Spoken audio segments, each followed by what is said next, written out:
Hey everyone, it's Sean, and welcome to an all English episode. So we had a lot of requests recently about doing all English episodes, and Sota gave me a huge list of all of the recommendations and things that people wanted me to talk about. So I decided that, okay, it might be a good idea to perhaps try some all English episodes.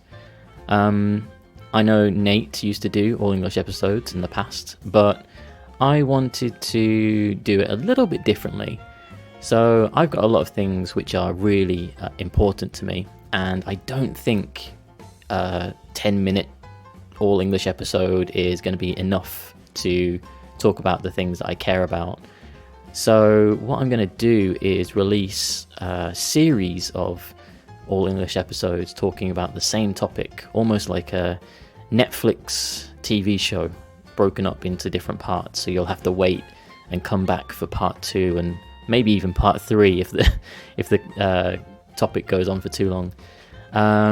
But thank you for all of your really kind comments and all of your requests. It's given me a lot of motivation to try doing an all English episode. So thanks a lot for that.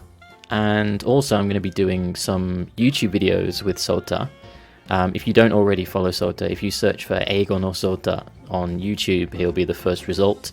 We've got a couple of really good ideas coming soon, so make sure you check out his YouTube channel for those awesome videos. They're going to be really fun. So let's get into today's all English episode.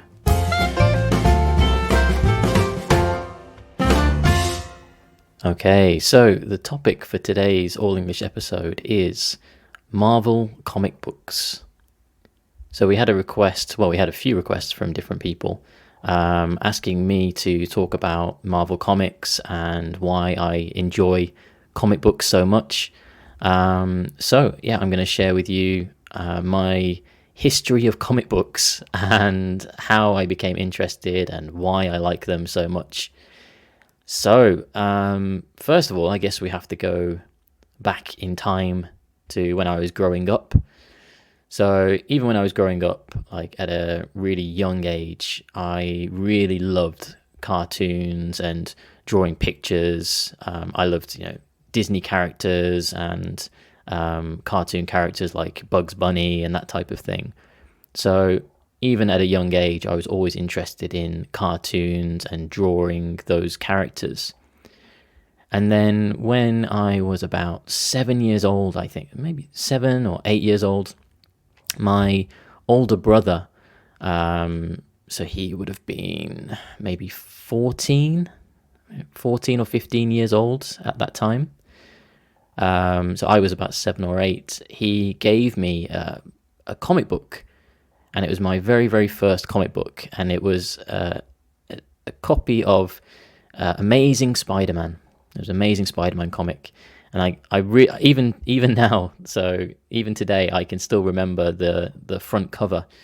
And it had a picture of Spider-Man.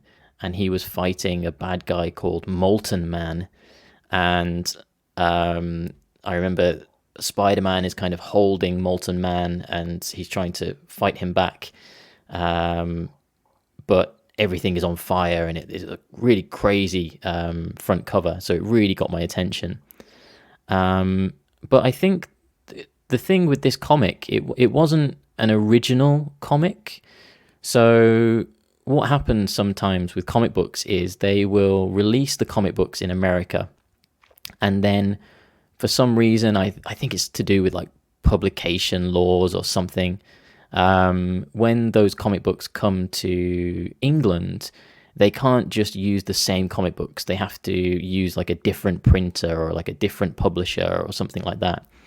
And this comic book, it had been changed slightly because it was in black and white. There was no color pages except for the front cover. The front cover was in color, but all of the other pages were just black and white. So I think it might have been what we call a reprint. So it's not the original comic from, the the 1970s or whatever, but it's the same story and the same comic book, but just reproduced in a different way. So anyway, he gave me this comic book. It doesn't matter if it's a reprint or whatever, but I remember the pages were black and white. So it was really old. Maybe it was from like the 1980s or something. So this would have been early 1990s, I think. So as a kid, these black and white pages didn't really look that interesting. So at 7 years old, I thought it would be a good idea to get my coloring pencils, and I started to color in all of these black and white pages, these pictures of Spider-Man, to make it look more interesting, right? To give it a bit of color. And I had lots of fun. I remember I colored in almost all of the pages. I did it properly. The Spider-Man costume was red and blue, and Molten Man was on fire, so he was like red and orange and yellow and that kind of thing. So I was really creative with it. And I remember I was coloring in one of the last pages, and my brother came into the living room where I was coloring in, and he looked at me and then looked at the coloring pencils, and I showed it to him, and I said, look what I've done. I've colored in these pictures. And he just like blew up. He was saying like, "You've ruined the comic. It's a collector's item. You've ruined it by drawing all over it. What have you done?" kind of thing. So in English, we can say blow up for when somebody is very, very angry about something. So yeah, he blew up, and he was like, "What are you doing? You've ruined this comic book." And obviously I had no idea what that meant at the time, because I was only 7 or 8 years old. So my brother explained to me, and after he'd calmed down a little bit, and he said, look, okay, I get it. You colored in the black and white pictures. That's okay, fine. But you shouldn't have done that, because these comic books are really valuable. They can become more collectible over time if we keep them in good condition, especially like the older comic books. So when he explained that to me, I think that was the moment where my interest in comic books really originated from. And I had no idea that this comic book could be so valuable. Up until that point, I just thought it was a comic book that I could just throw around or whatever, right? So I got this newfound respect and appreciation for comic books, and I didn't realize that they could be so valuable. So this would have been about 1993, I think, maybe 1993, 1994. And at that time, I was living in a small town in the north part of England called Halifax. And Halifax is known as a kind of market town. So they have markets every weekend, and they have like a special market center where they have loads of shops selling different things. And one of those shops was actually a small comic book shop. So I remember asking my brother one day to take me there so that I could go and see this comic book shop for myself. And that became a regular thing for me. So every month I'd go and I'd look at these new comic books to see if there was any new superheroes that month that caught my eye. And it was around that time that I realized there were so many different comic books, different comic book companies like Marvel, obviously, DC Comics, Superman, Batman, and Dark Horse Comics, which did things like RoboCop and Predator, things based on the movies that were very popular at the time. But it was the Marvel comics that caught my eye. So in native English, we can use the phrase "caught my eye," which means like to catch your attention. So the Marvel comics caught my eye, and Marvel quickly became like my favorite comic books of choice. And the main reason for that, I think, was because of Spider-Man. So from that first comic book that my brother gave me, which had Spider-Man on the front cover, and seeing all of these Spider-Man comics in this small comic book shop, I just always went straight to the Spider-Man section, and I'd look through all of the Spider-Man comics and look for the best Spider-Man comic that caught my attention. So I guess the next thing that people often ask me is, why Spider-Man? Why do you like Spider-Man so much, right? Because there are loads of Marvel characters, Thor, Captain America, Iron Man. So why Spider-Man? And I think for me, because Spider-Man was this kind of geeky high school kid, Peter Parker, who lived with his aunt and uncle, he always had these like real world problems, he was bullied, he didn't have many friends, and I think a lot of kids could kind of connect with that character, which is quite interesting because I think that was one of the main things that made Marvel Comics so successful. DC Comics, they had Superman years and years before Marvel.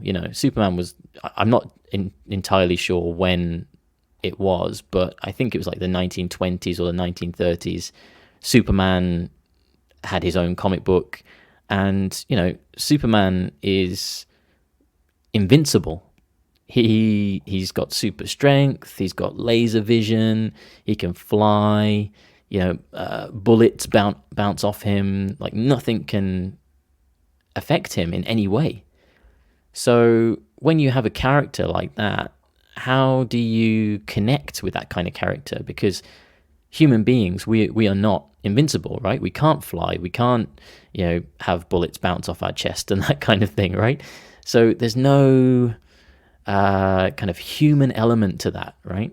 And I remember, eventually in DC Comics, they had to introduce kryptonite, the green rocks from Superman's home planet, and kryptonite was his weakness, right? Because Superman had become so powerful that nothing could stop him, and the writers were thinking, well, how can we kill something that is indestructible or invincible?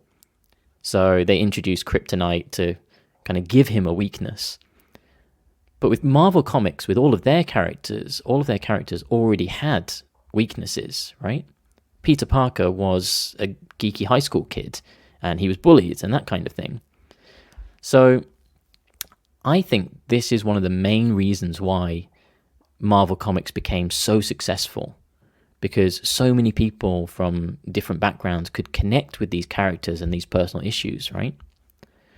One of the creators of Marvel Comics, maybe you've heard about him. His name was Stan Lee, and Stan was the son of Jewish Romanian immigrants. So even his parents are already in a tough situation because they're Jewish, they're Romanian, they're immigrants, and they're arriving in New York in the 1920s, I think it was. So that's a really difficult and tough situation for anybody to grow up in, right? All of this discrimination that would be going on throughout his whole life, right? Discrimination, let's do the spelling. discrimination. That's sabetsu. So with this discrimination, Stan Lee always had this discrimination in his whole life, right? Being Jewish and being the son of immigrants coming into America. So I think when Stan Lee was writing all of his characters and his stories, he he brought this kind of human element to all of these characters. So yeah, I know, Spider-Man, he can jump around and he's got super strength and he can swing from webs and that kind of thing. But he still has this human element to him. He's still Peter Parker. He's still a normal human with all of these normal human problems, right? So I found a really good quote from Stan Lee and what he said about this whole situation. So this is a quote from Stan Lee. Okay, so Stan Lee said, "The reader has to care about the character, and in order to care, he's got to believe in the character. The way you make a character believable is to flesh him out, make him three-dimensional. When I was a kid, I loved Sherlock Holmes.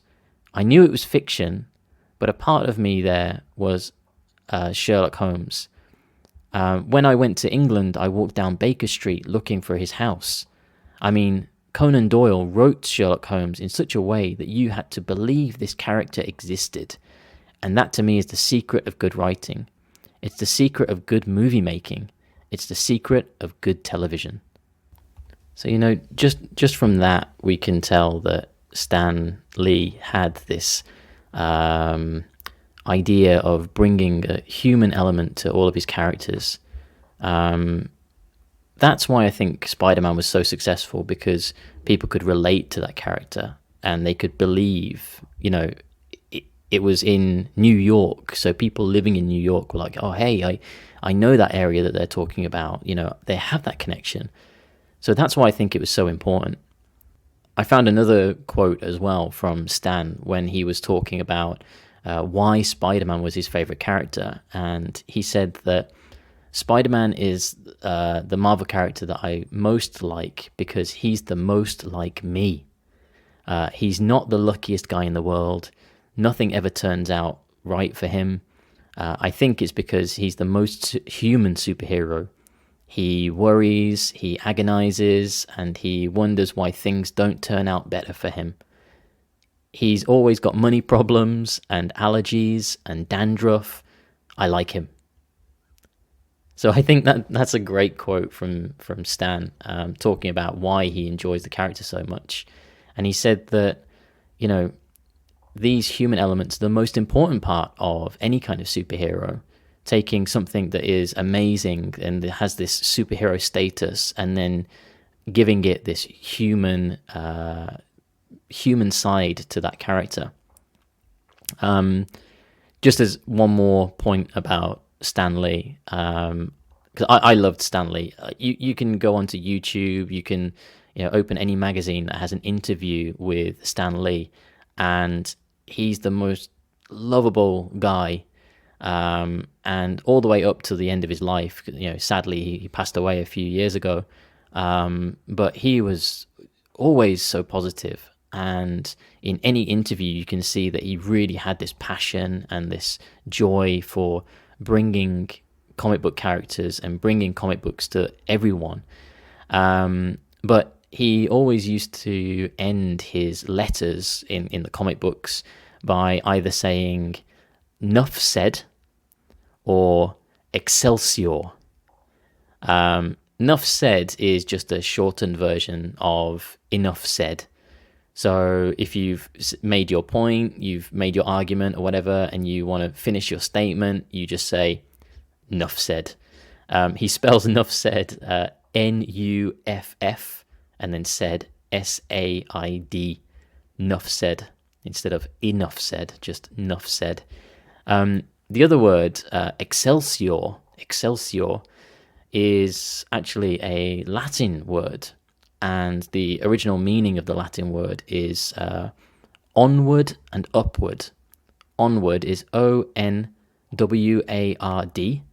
and upward is UPWARD.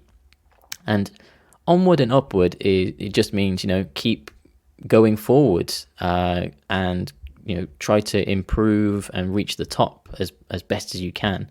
So I guess it just would be the same as gambatte, kind of onward and upward, but it has that kind of magical quality to it because it's an old Latin word, right?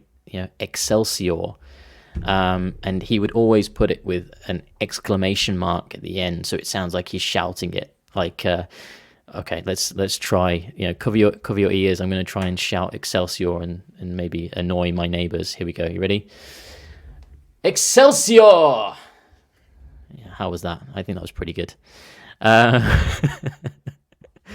So sorry if you were listening in your headphones. That's probably kind of deafened you, I think. But yeah, going back to my original point. So from that moment of going to my first ever comic book shop, I started to collect comic books, and I'd save as much of my pocket money as possible.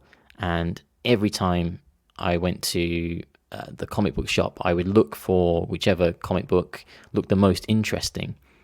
And I distinctly remember picking up one Spider-Man comic book which had this round hologram on the front. And when you move the comic book in a certain light or a certain position, the character inside the hologram would move around. And it, as a young kid, it's like, whoa, look at how cool that looks, right? So yeah, I bought that straight away. And another one that I picked up was actually a spin-off. Spin-off spelling is S-P-I-N hyphen and off, O-F-F. A spin-off means it's not connected to the main story, but it's still about those characters or about that kind of topic. So I picked up a comic that was a spin-off from Spider-Man, and it was about his enemy called Venom. Venom had a movie quite recently, actually, I think maybe 2 years ago.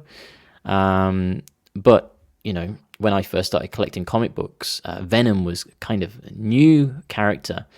And I remember picking up this comic book, and it had this like red, shiny kind of cover, and it looked like it was made of metal, and it was so cool. I could move it around in the light, and it just looked amazing. And I still have both of those comic books even today. So how long ago would that be?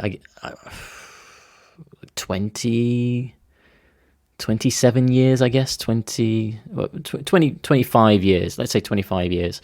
So after 25 years, I've still got those two comic books because they mean so much to me. And they are actually in a special frame on my wall back in England, and I've still kept them even to this day. So that's it for part 1 of me talking about Marvel Comics and comic books, and I hope you learned a little bit more about my love for comic books and why I love them, and also maybe you learned a little bit of history about Marvel Comics and the origins. You can follow me on Instagram, Sean Bradley 1986, SeanBradley 1986. And you can also follow the台本なしInstagram as well. I'll put the links in the description. And don't forget to check out Sota and his YouTube page as well, because we've got some fun videos coming soon. But I guess that's it for part 1. Feel free to message me, let me know what your favorite comic books are. And yeah, I'll see you guys for part 2. Bye bye.